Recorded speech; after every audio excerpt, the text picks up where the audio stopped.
मोहब्बत part 2 scene 8 दिल का खेल या दिमाग का इशारा। अभय और आर्या वहीं खड़े थे आर्ट गैलरी में।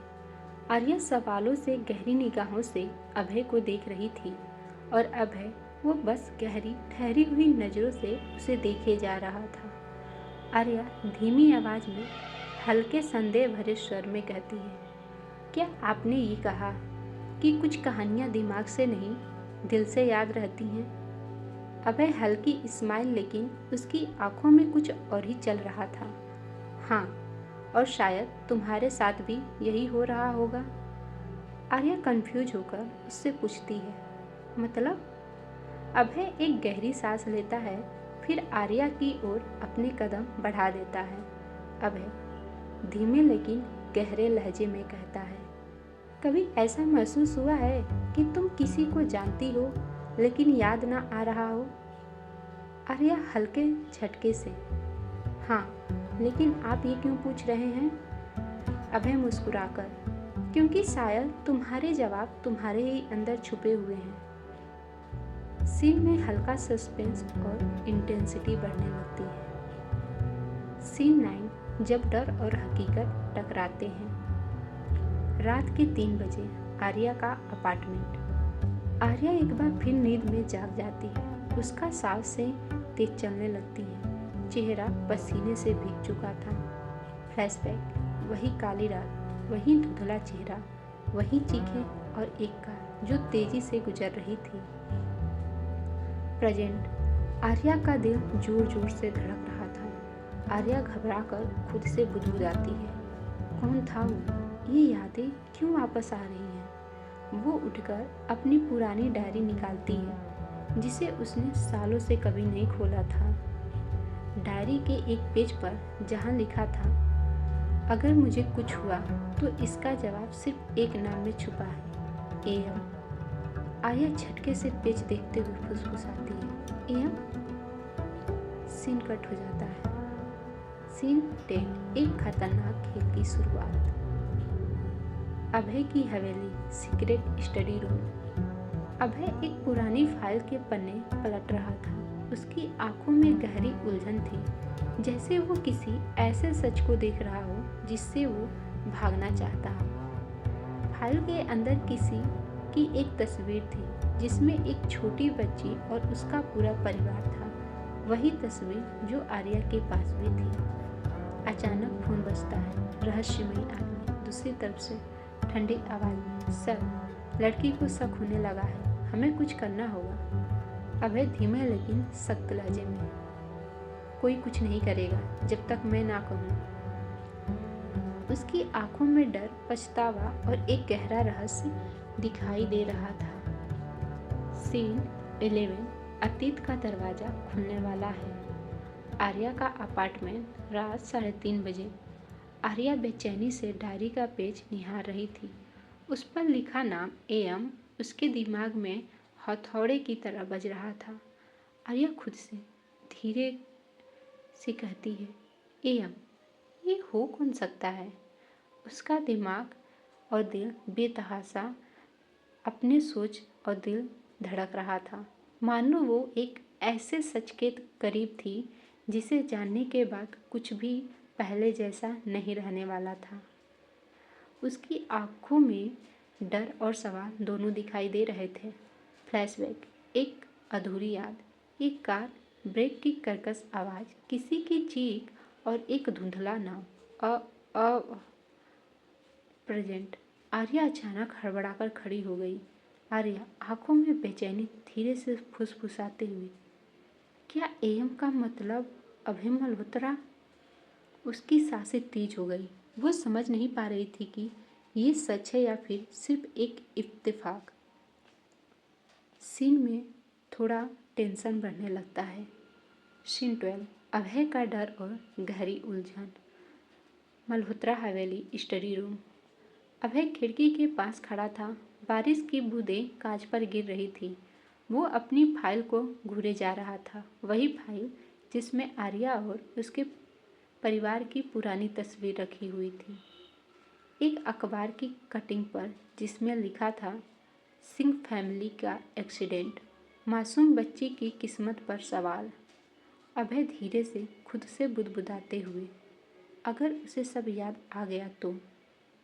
उसकी आंखों में एक साथ कई इमोशन उमड़ आए थे, पछतावा, डर और कुछ ऐसा जो उसने अब तक किसी को नहीं बताया था।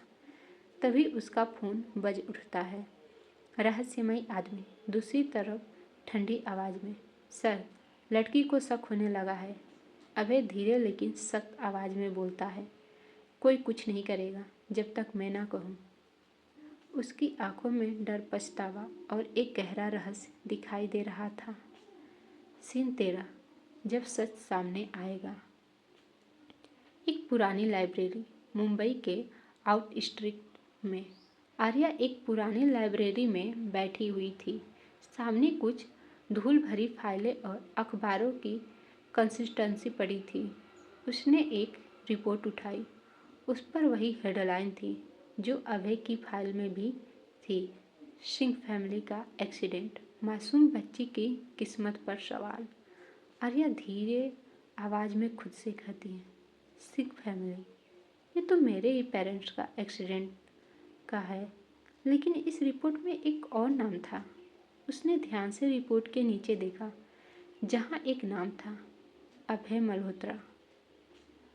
उसकी आंखों में एक डर, गुस्सा और झटका दिखाई देता है। अभय और आर्या की कहानी, पार्ट 7, सीन 14। सच और झूठ के बीच फंसा एक रिश्ता।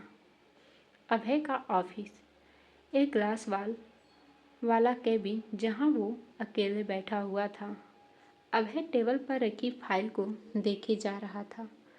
उसके हाथ में वही अखबार की कटिंग थी, सिंह फैमिली एक्सीडेंट की रिपोर्ट वाली। अभय धीमी लेकिन भारी आवाज़ में खुद से ही बुदबुदाते हुए कहता है, कभी कभी सच इतना खतरनाक होता है कि उसे छुपाने में ही भलाई होती है, लेकिन कब तक। वो गहरी सांस लेकर कुर्सी से टेक लगाता है, आंखें बंद करता है और फ्लैशबैक में चला जाता है। फ्लैशबैक 10 साल पहले, एक सुनसान सड़क, तेज रफ्तार से आती हुई कार, ब्रेक की कर्कश आवाज़ और एक बच्ची की चीख, माँ, पापा। प्रेजेंट। अभय तेजी से आंखें खोलता है, जैसे उस अतीत से बाहर आना चाहता हो। तभी दरवाज़ा धड़ाम से खुल जाता है। गुस्से और सवालों से भरी हुई अंदाज में आर्या आती है। सीन 15, टकराव। आर्या सीधे टेबल पर आकर वही अखबार की कटिंग फेंकती है। आर्या आंखों में गुस्सा और आवाज़ में उसकी काँप रही थी, अभय मल्होत्रा, अब तुमसे एक ही सवाल है, मेरे माता पिता के एक्सीडेंट में तुम्हारा क्या हाथ था। वो पूरी तरह स्लो कोल्ड था, लेकिन उसकी आंखें हिल रही थी। अभय धीमे लेकिन सख्त लहजे में, तुम्हें ये सवाल पूछने का हक किसने दिया। आर्या आंखों में आंसू लेकिन आवाज़ मजबूत करते हुए कहती है, तुम्हारी ये चुप्पी ही सब कुछ कह रही है अभय। क्या तुम ही वो इंसान हो जिसकी वजह से मैं अनाथ हो गई थी। माहौल में टेंशन बढ़ता जा रहा था। अभय खामोश रहता है, फिर अचानक टेबल से उठकर आर्या की तरफ बढ़ता है। वो उसके बहुत करीब आ जाता है, इतनी करीब कि आर्या उसकी सांसों को अपने चेहरे पर महसूस कर पा रही थी। अभय धीमी गहरी आवाज़ में बोलता है, तुम्हें जो जानना है जान सकती हो, लेकिन हर सच सुनहरा नहीं होता आर्या। आर्या गुस्से में, मतलब तुम इस एक्सीडेंट के पीछे थे या नहीं। अभय की आंखों में कुछ ऐसा था जो उसे खुद भी कबूल करने से डर लग रहा था। सीन 16, टूटते हुए एहसास। ऑफिस से बाहर रात का समय, ठंडी हवा चल रही थी। आर्या बेतहाशा सड़क पर चली जा रही थी। उसके दिमाग में सिर्फ एक ही चीज़ घूम रही थी, अभय की आंखों में छुपा वो डर। फ्लैशबैक कुछ मिनट पहले, जब अभय ने आखिरकार कुछ कहा था। अभय धीमे लेकिन टूटे हुए लहजे में कहता है, हाँ।